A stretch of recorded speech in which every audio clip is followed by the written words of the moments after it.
America పోలీసులు అన్యాయంగా తన కుమారుడిని కాల్చి చంపారని నిజాముద్దీన్ తండ్రి ఆరోపించారు. మహబూబ్ నగర్కు చెందిన నిజాముద్దీన్ 2016లో అమెరికా వెళ్లాడు.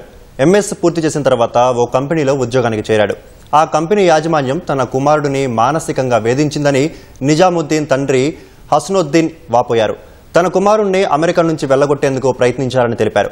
ఈ క్రమంలోనే ఈ నెల 3న తన గదిలో ఏసీ ఆపేసిన విషయంలో రూమ్మేట్తో గొడవ జరిగింది.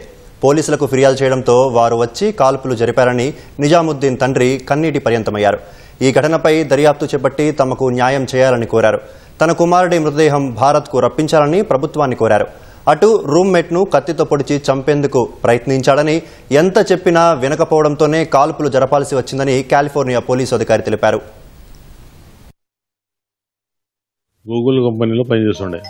గూగుల్ కంపెనీ వాళ్ళు సదాయించిరి, పని వర్క్ చేస్తలేరు. ఈయన ఏం చేసిండు బాబు, దమాక్ ఖరాబ్ అయ్యి డైరెక్టర్ ఆఫ్ గూగుల్ కంపెనీ ఆయనకు పిలిపించిండు. ఈయనకి ఇచ్చిన ఇల్లులో 3 రూమ్మేట్స్ వాళ్ళు కూడా అమెరికా చెందిన వాళ్ళే. వీళ్ళు ఏం చేసినారు, ఏసీ తీయడం స్టార్ట్ చేశారు. ఒకసారి అన్నం చేసి పెట్టి ఇసం కలిపినాడంట. అన్నం తిన్నాడు, వాంతులు చేసుకున్నాడు, 4 వాంతులు చేసినాడు. అప్పుడు కొట్లాడి జరిగినప్పుడు వీరికి సాంసాన్ ఫోన్ చేసి పోలీసు వాళ్ళు వస్తానే కాల్చి పారేసి జరిగి 4 తారీఖు జరిగింది. వాళ్ళు స్టేట్మెంట్ నిన్న ఇచ్చినారు.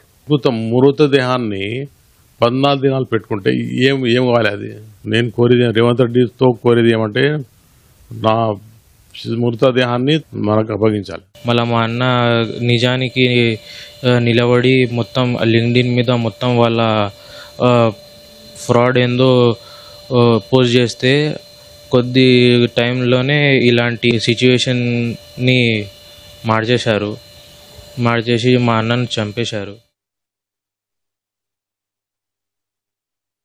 On Wednesday morning at approximately 6:18 a.m., officers responded to a 911 call from a residence on the 1800 block of Eisenhower Drive involving a disturbance between 2 roommates. As officers were responding to the location, they received information that the situation had escalated and the suspect was now stabbing the victim. The call resulted in one of our officers shooting an assailant who was actively attacking another person with a knife. Based on our preliminary investigation, we believe the officer's actions prevented further harm and clearly saved at least 1 life and possibly others.